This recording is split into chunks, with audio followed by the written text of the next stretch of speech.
उसका भाई। मैं अपनी घबराहट को झटकने की कोशिश करती हूँ, मुस्कुराने की कोशिश करती हूँ उस लड़के की ओर जो मुझे ध्यान से देख रहा है, मेरे इस अधपटे कपड़े को जो शायद मेरे शरीर को ढकने में असफल हो रहा है। मुझे कैसे नहीं पता था कि एडम का एक भाई भी है। मैंने कभी यह जानने की कोशिश तक क्यों नहीं की। जेम्स एडम की ओर मुड़ता है। ये जूलियट है। मैं यहाँ एक बेजान चीज की तरह खड़ी हूँ। मुझे अपनी तमीज तक याद नहीं आ रही। तुम जानते हो कि मैं कौन हूँ? जेम्स फिर से मेरी ओर मुड़ता है। ओह हाँ, एडम तुम्हारे बारे में बहुत बात करता है। मेरा चेहरा तपने लगता है। मेरी नजर अनायास ही एडम की ओर उठती है। वह जमीन पर किसी बिंदु को घूर रहा है। गला साफ करता है। तुमसे मिलकर अच्छा लगा, मैं किसी तरह कहने में सफल होती हूँ। जेम्स अपना सिर टेढ़ा करता है। तो क्या तुम हमेशा ऐसे ही कपड़े पहनती हो? काश मैं जमीन में समा सकती। अरे बच्चा, एडम बीच में टोकता है। जूलियट कुछ दिन हमारे साथ रहेगी। जाकर देखो, तुम्हारे कमरे में कहीं कोई अंडरवियर तो नहीं पड़ा है। जेम्स सन्न रह जाता है। 1 सेकंड में अंधेरे में गायब हो जाता है बिना कुछ कहे। बहुत देर तक एकदम सन्नाटा छाया रहता है। मैं गिनती तक भूल जाती हूँ कि कितनी देर हो गई। कहीं दूर पानी की हल्की बूंद टपकने की आवाज सुनाई देती है। मैं गहरी सांस लेती हूँ। अपने होठों को हल्का सा काटती हूँ। कुछ कहने के लिए शब्द खोजने की कोशिश करती हूँ, पर नाकामयाब रहती हूँ। मुझे नहीं पता था कि तुम्हारा एक भाई भी है। एडम झिझकता है। क्या ये ठीक है कि है? हम तीनों को एक ही जगह रहना होगा। और मेरा दिल जैसे मेरे घुटनों में आ गिरता है। बिल्कुल ठीक है।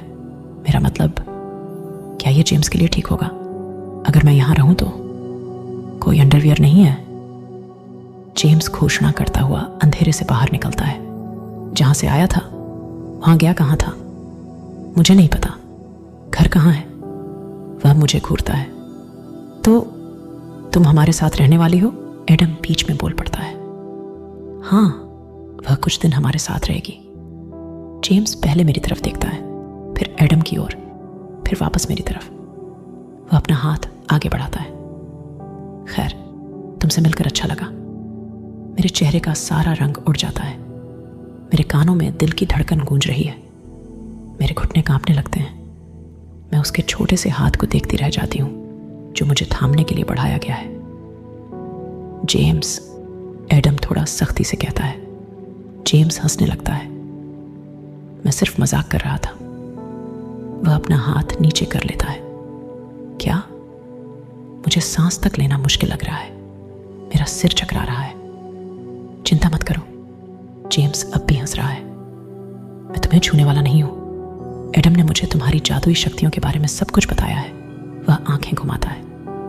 एडम ने बताया कि उसने क्या? अरे, शायद हमें अंदर चलना चाहिए। एडम अपना गला साफ करता है, कुछ ज्यादा ही जोर से। मैं बस हमारे बैग्स ले आता हूं। वह तेजी से टैंक की तरफ भाग जाता है। अब मैं जेम्स को घूर रही हूं। वह अपनी जिज्ञासा छिपाने की कोई कोशिश नहीं करता। तुम्हारी उम्र कितनी है? वह मुझसे पूछता है। 17। वह सिर हिलाता है। यही एडम ने कहा था। मुझे थोड़ा अजीब लगता है। और क्या बताया एडम ने तुम्हें मेरे बारे में? उसने कहा कि तुम्हारे भी माता पिता नहीं हैं। उसने कहा कि तुम हमारी तरह हो। मेरा दिल मोम की तरह पिघलने लगता है, जैसे गर्मी के दिन में मक्खन। मेरी आवाज मुलायम हो जाती है। और तुम कितने साल के हो? मैं अगले साल 11 का हो जाऊंगा। मैं मुस्कुरा देती हूं। तो अभी तुम 10 साल के हो? वह अपने हाथ बांध लेता है, माथे पर शिकन डालता है। मैं 2 साल में 12 का हो जाऊंगा। मुझे लगता है मुझे यह बच्चा पहले से ही पसंद है। केबिन की लाइट बंद हो जाती है और हम कुछ पलों के लिए पूरी तरह अंधेरे में डूब जाते हैं। एक हल्की सी क्लिक की आवाज और एक मध्यम गोल रोशनी हमारे सामने चमक उठती है। एडम के हाथ में एक टॉर्च है। अरे जेम्स, क्यों ना तुम हमें रास्ता दिखाओ? Yes sir. वह तेजी से एडम के पैरों के सामने आकर रुकता है, हमें एक मजाकिया सैल्यूट देता है और इतनी तेजी से भाग जाता है कि उसका पीछा करना नामुमकिन है। मेरे चेहरे पर मुस्कान फैल जाती है। एडम मेरे हाथ को पकड़ लेता है जैसे ही हम आगे बढ़ते हैं। तुम ठीक हो? मैं उसकी उंगलियों को हल्का सा दबाती हूं। तुमने अपने 10 साल के भाई को मेरी जादुई शक्तियों के बारे में बता दिया। वह हंसता है। मैं उसे बहुत कुछ बताता हूं। एडम, हाँ, तुम्हारा घर वह पहली जगह नहीं होगी जहां वार्नर तुम्हें ढूंढने आएगा। क्या यह खतरनाक नहीं है? होगा, लेकिन सरकारी रिकॉर्ड्स के मुताबिक मेरा कोई घर नहीं है और तुम्हारा भाई वार्नर का पहला निशाना होगा। उसके लिए यहां रहना ज्यादा सुरक्षित है, जहां मैं उस पर नजर रख सकता हूं। वार्नर को पता है कि मेरा एक भाई है, लेकिन उसे यह नहीं पता कि वह कहां है, और जब तक वह इसे ढूंढ नहीं लेता, जो कि वह जरूर करेगा, हमें तैयारी करनी होगी, लड़ने की, वापस लड़ने की। हाँ, इस अनजान जगह के धुंधले उजाले में भी मैं देख सकती हूं कैसे उसकी आंखों में संकल्प झलक रहा है जो उसे एक साथ जोड़े हुए है। मुझे गाने का मन कर रहा है। मैं अपनी आंखें बंद कर लेती हूं। अच्छा है, इतनी देर क्यों लगा रहे हो? जेम्स दूर से चिल्लाता है और हम निकल पड़े। पार्किंग गैराज एक पुरानी वीरान पड़ी ऑफिस बिल्डिंग के नीचे स्थित है, जो अंधेरे में कहीं गहरी दबी हुई लगती है। एक फायर एग्जिट सीधे मुख्य मंजिल की ओर जाता है। जेम्स इतना उत्साहित है कि वह सीढ़ियों पर उछल कूद कर रहा है। कुछ कदम आगे भागता है, फिर वापस दौड़ता है, यह शिकायत करने की हम बहुत धीरे आ रहे हैं। एडम उसे पीछे से पकड़कर हवा में उठा लेता है। वह हंसता है। तुम अपनी गर्दन तुड़वा लोगे। जेम्स विरोध करता है, लेकिन बस दिखाने के लिए। वह अपने भाई को वापस पाकर बहुत ज्यादा खुश है। एक तेज चुभन किसी दूर के अनजाने से एहसास की मेरे दिल में उतरती है। यह मीठे दर्द जैसा महसूस होता है, एक ऐसा एहसास जिसे मैं पूरी तरह समझ नहीं पाती। मैं अजीब तरह से गर्म और सुन्न महसूस कर रही हूं, दोनों एक साथ। एडम एक विशाल स्टील दरवाजे के पास लगे कीपैड में पासकोड डालता है। एक हल्की सी क्लिक की आवाज होती है। एक छोटा सा बीप सुनाई देता है और वह हैंडल घुमा देता है। जो मैं अंदर देखती हूं, उससे मैं पूरी तरह चकित रह जाती हूं। यह पूरा का पूरा एक लिविंग रूम है, खुला और आरामदायक। मोटा सा गलीचा, मुलायम कुर्सियां, एक सोफा जो दीवार के साथ फैला हुआ है, हरी, लाल और नारंगी रंग की हल्की छायाएं, बड़े से कमरे में हल्की रोशनी फैलाते हुए कोमल लैंप्स। ये किसी घर जैसा लगता है जितना कि मैंने पहले कभी नहीं देखा। मेरे बचपन की ठंडी अकेली यादें इसके सामने कहीं भी नहीं ठहरती। मैं इतनी सुरक्षित महसूस करती हूं कि यह एहसास मुझे डरा देता है। तुम्हें पसंद आया? एडम मुस्कुराते हुए मुझसे पूछता है, शायद मेरे चेहरे के भावों से मनोरंजित हो रहा है। मैं किसी तरह अपना गिरा हुआ जबड़ा संभालती हूं। मुझे यह बहुत पसंद आया, मैं कहती हूं, जोर से या बस अपने मन में, यह मुझे खुद नहीं पता। एडम ने इसे बनाया है, जेम्स गर्व से कहता है, अपनी छाती को जरूरत से ज्यादा फुलाते हुए। मैंने इसे बनाया नहीं, एडम हंसते हुए विरोध करता है। मैंने बस इसे थोड़ा साफ सुथरा कर दिया। तुम यहां अकेले रहते हो? मैं जेम्स से पूछती हूं। वह अपनी जेबों में हाथ डालकर सिर हिलाता है। बेनी मेरे साथ ज्यादातर रहता है, लेकिन अधिकतर मैं यहां अकेला होता हूं। लेकिन मैं भाग्यशाली हूं। एडम हमारे बैग सोफे पर रखते हुए अपने बालों में हाथ फेरता है। मैं देखती हूं कि कैसे उसके कंधों की मांसपेशियां कसती हैं, एक साथ खींचती हैं। मैं देखती हूं कि वह अपने शरीर से तनाव को बाहर निकाल रहा है। मुझे कारण पता है, लेकिन फिर भी मैं पूछती हूं, तुम भाग्यशाली क्यों हो? क्योंकि मेरे पास एक आगंतुक, विजिटर है। बाकी बच्चों के पास कोई विजिटर नहीं आता। यहां और भी बच्चे हैं। मुझे उम्मीद है कि मैं उतनी भयभीत नहीं लग रही जितनी मैं महसूस कर रही हूं, जेम्स इतनी तेजी से सिर हिलाता है कि उसकी गर्दन डगमगाने लगती है। ओह हाँ, ये पूरी गली, सारे बच्चे यहीं रहते हैं, लेकिन मेरे पास अपना खुद का कमरा है। वह कमरे की ओर इशारा करता है।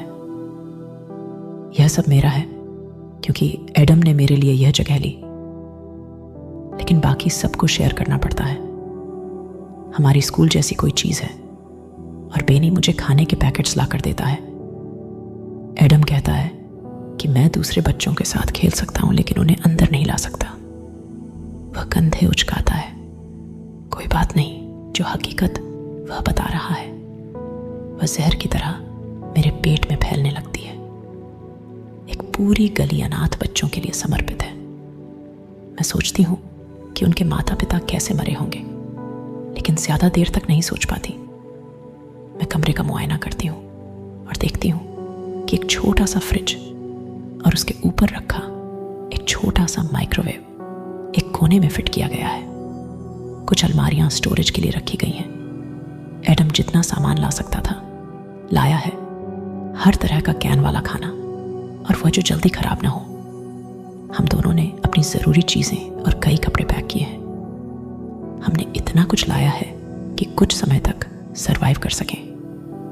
जेम्स फ्रिज से एक टिन फॉइल पैकेट निकालता है और उसे माइक्रोवेव में रखने लगता है। रुको जेम्स, नहीं। मैं उसे रोकने की कोशिश करती हूँ। वह चौड़ी आंखों से देखता है जैसे जम गया हो। क्या टिन फॉइल?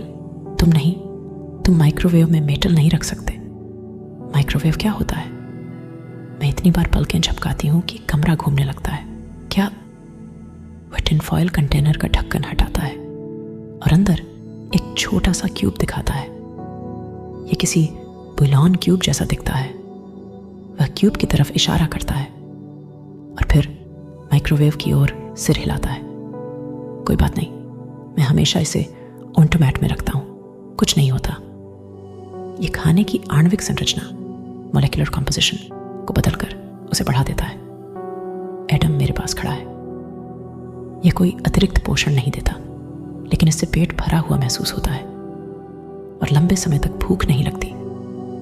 और यह सस्ता भी है, जेम्स मुस्कुराते हुए कहता है और क्यूब को फिर से उस मशीन में डाल देता है। यह देखना चौंकाने वाला है कि चीजें कितनी बदल चुकी हैं। लोग इतने मजबूर हो चुके हैं कि वे नकली खाना बना रहे हैं। मेरे पास इतने सवाल हैं कि मैं कभी भी फट सकती हूँ। एडम मेरे कंधे को हल्के से दबाता है। वह फुसफुसाता है, हम बाद में बात करेंगे, वादा करता हूँ। लेकिन मैं एक ऐसी एनसाइक्लोपीडिया हूं जिसमें बहुत सारे खाली पन्ने हैं। जेम्स एडम की गोद में सिर रखकर सो जाता है। उसने खाना खत्म करने के बाद बिना रुके बातें की। मुझे अपनी जैसी तैसी स्कूल के बारे में बताया, अपनी जैसी तैसी दोस्तों के बारे में, और बेनी के बारे में भी। वह बुजुर्ग औरत जो उसकी देखभाल करती है, क्योंकि मुझे लगता है कि उसे एडम मुझसे ज्यादा पसंद है। पर वह कभी कभी मुझे चीनी चुपके से दे देती है, तो कोई बात नहीं। सभी के लिए एक कर्फ्यू है। सूरज ढलने के बाद केवल सैनिकों को बाहर रहने की अनुमति होती है।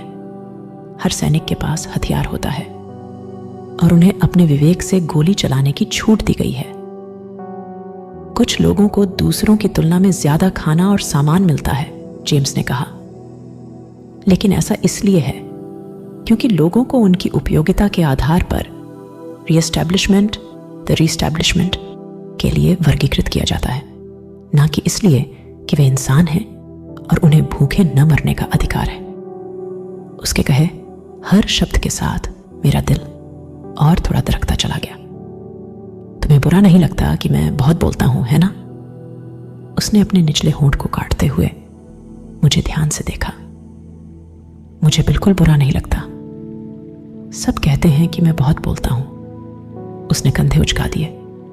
पर मैं क्या करूं जब मेरे पास कहने के लिए इतना कुछ होता है? अच्छा सुनो, एडम ने बीच में टोक दिया।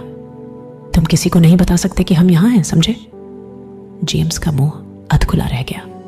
उसने कुछ बार पलकें झपकाईं, अपने भाई को गहरी नजरों से देखा बेनी को भी नहीं, किसी को नहीं, एडम ने कहा। एक पल के लिए मैंने उसकी आंखों में एक ऐसी चमक देखी जो किसी गहरे समझदारी के भाव जैसी थी। एक 10 साल का बच्चा जिस पर पूरी तरह भरोसा किया जा सकता था। उसने बार बार सिर हिलाया। ठीक है, तुम यहां कभी थे ही नहीं। एडम जेम्स के माथे से बिखरे हुए बालों को धीरे धीरे हटाता है। वह अपने छोटे भाई के सोए हुए चेहरे को इस तरह देख रहा है जैसे किसी ओनिल पेंटिंग की हर ब्रश स्ट्रोक को याद रखना चाहता हो। मैं उसे देख रही हूं जो जेम्स को देख रहा है। मुझे नहीं पता कि उसे एहसास भी है या नहीं कि उसने मेरे दिल को अपनी हथेली में थाम रखा है। मैं एक हिचकती हुई सांस लेती हूं। एडम ऊपर देखता है और मैं नीचे देखती हूं, और हम दोनों अलग अलग वजहों से शर्मिंदा हैं। वह फुसफुसाता है, मुझे शायद इसे बिस्तर पर सुला देना चाहिए, लेकिन हिलने की कोई कोशिश नहीं करता। जेम्स बहुत गहरी नींद में है। आखिरी बार तुमने इसे कब देखा था? मैं अपनी आवाज धीमी रखते हुए पूछती हूं। करीब 6 महीने पहले। एक पल की खामोशी। लेकिन मैं इससे फोन पर बहुत बात करता था। हल्की सी मुस्कान। मैंने इसे तुम्हारे बारे में बहुत कुछ बताया। मेरा चेहरा गर्म होने लगता है। मैं अपने उंगलियों को गिनती हूं कि वे सब सही सलामत हैं। क्या वार्नर तुम्हारी कॉल्स को मॉनिटर नहीं करता था?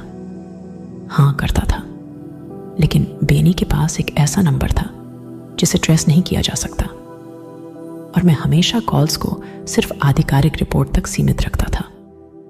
खैर, जेम्स तुम्हारे बारे में बहुत पहले से जानता था। सच में मुझे जानना अच्छा नहीं लग रहा, पर मैं खुद को रोक भी नहीं पा रही। मेरे अंदर तितलियों का एक तूफान मच रहा है। एडम ऊपर देखता है, फिर नजरें फेर लेता है, फिर मेरी आंखों में देखता है, गहरी सांस छोड़ता है। जूलियट, मैं तुम्हें उसी दिन से ढूंढ रहा हूं जब तुम चली गई थी। मेरी पलकें मेरी भौहों से टकरा जाती हैं। मेरा जबड़ा मेरी गोद में गिर जाता है। मुझे तुम्हारी फिक्र थी, वह धीरे से कहता है। मुझे नहीं पता था कि वे तुम्हारे साथ क्या करने वाले हैं। क्यों? मैं हांफती हूं, मैं निगलती हूं, मेरे शब्द लड़खड़ाते हैं। तुम्हें आखिर परवाह क्यों होगी? वह सोफे के सहारे पीछे झुक जाता है, अपना एक हाथ अपने चेहरे पर फेरता है। मौसम बदलते हैं, सितारे फटते हैं, कोई चांद पर चल रहा है। तुम्हें पता है, मुझे आज भी वह दिन याद है जब तुम पहली बार स्कूल आई थी। वह हल्का सा हंसता है, एक उदास हंसी। शायद मैं बहुत छोटा था और शायद मुझे दुनिया के बारे में ज्यादा कुछ नहीं पता था, लेकिन तुम्हारे अंदर कुछ ऐसा था जिसकी तरफ मैं तुरंत खिंच गया था। ऐसा लग रहा था जैसे मुझे बस तुम्हारे पास रहना है, जैसे तुम्हारे अंदर कोई अच्छाई थी जो मुझे कभी अपने जीवन में नहीं मिली थी, एक मिठास जो मुझे अपने घर में कभी नहीं मिली। मुझे बस तुम्हारी बातें सुननी थी। मैं चाहता था कि तुम मुझे देखो, मुझसे मुस्कुराकर बात करो। हर दिन मैंने खुद से वादा किया कि आज मैं तुमसे बात करूंगा। मैं तुम्हें जानना चाहता था, लेकिन हर दिन मैं एक डरपोक निकला, और फिर एक दिन तुम बस गायब हो गई। मैंने अफवाहें सुनी थी, लेकिन मुझे सच्चाई पता थी। मुझे पता था कि तुमने कभी किसी को चोट नहीं पहुंचाई। वह नीचे देखता है, धरती फट जाती है और मैं उस दरार में गिरने लगती हूँ। ये पागलपन लगता है। वह आखिरकार बहुत धीरे से कहता है, यह सोचना कि मैंने तुमसे कभी बात किए बिना ही इतना परवाह की। वह झिझकता है, लेकिन मैं तुम्हारे बारे में सोचना बंद नहीं कर सका। मैं ये सोचता रहा कि तुम कहाँ गई होगी, तुम्हारे साथ क्या होगा। मुझे डर था कि तुम कभी लड़ नहीं पाओगी। वह इतनी देर तक चुप रहता है कि मैं अपनी जीभ काट लेना चाहती हूं। मुझे तुम्हें ढूंढना था, वह फुसफुसाता है। मैंने हर जगह पूछा, लेकिन किसी के पास कोई जवाब नहीं था। दुनिया लगातार बिखर रही थी, हालात और खराब होते जा रहे थे, और मुझे नहीं पता था कि क्या करूं। मुझे जेम्स की देखभाल करनी थी, मुझे जिंदा रहने का कोई तरीका ढूंढना था, और मुझे नहीं पता था कि सेना में भर्ती होना मदद करेगा या नहीं। लेकिन मैं तुम्हें कभी नहीं भूला। हमेशा उम्मीद करता रहा, वह रुकता है कि एक दिन मैं तुम्हें फिर से देखूंगा। मेरे पास शब्द खत्म हो गए हैं। मेरी जेबें उन अक्षरों से भरी हैं जिन्हें मैं जोड़ नहीं पा रही। मैं कुछ कहने के लिए इतनी बेताब हूं कि मैं कुछ भी नहीं कहती, और मेरा दिल मेरी छाती से बाहर निकलने वाला है। जूलियट, तुमने मुझे ढूंढ लिया। 3 अक्षर, एक विस्मय भरी फुसफुसाहट। क्या तुम नाराज हो? मैं ऊपर देखती हूं और पहली बार महसूस करती हूं कि वह घबराया हुआ है, चिंतित, अनिश्चित कि मैं इस सच्चाई पर कैसी प्रतिक्रिया दूंगी। मुझे नहीं पता कि मैं हंसूं या रोऊं या उसके शरीर के हर हिस्से को चूम लूं। मैं उसकी दिल की धड़कनों की आवाज सुनते सुनते सो जाना चाहती हूं। मैं जानना चाहती हूं कि वह जिंदा है, ठीक है, सांस ले रहा है, मजबूत है, स्थिर है और हमेशा स्वस्थ रहेगा। तुम ही अकेले थे जिसने कभी परवाह की। मेरी आंखें आंसुओं से भर रही हैं। मैं उन्हें रोकने की कोशिश कर रही हूं, लेकिन मेरे गले में जलन हो रही है और सब कुछ सब कुछ सब कुछ दर्द कर रहा है। पूरे दिन का बोझ मुझ पर गिर रहा है, मेरी हड्डियों को तोड़ने की धमकी दे रहा है। मैं खुशी में, पीड़ा में, संतोष में और न्याय की अनुपस्थिति में चिल्लाना चाहती हूँ। मैं उस दिल को छूना चाहती हूँ जिसने कभी मेरी परवाह की थी। मैं तुमसे प्यार करती हूँ, मैं फुसफुसाती हूँ, इतना ज्यादा कि तुम कभी जान भी नहीं पाओगे।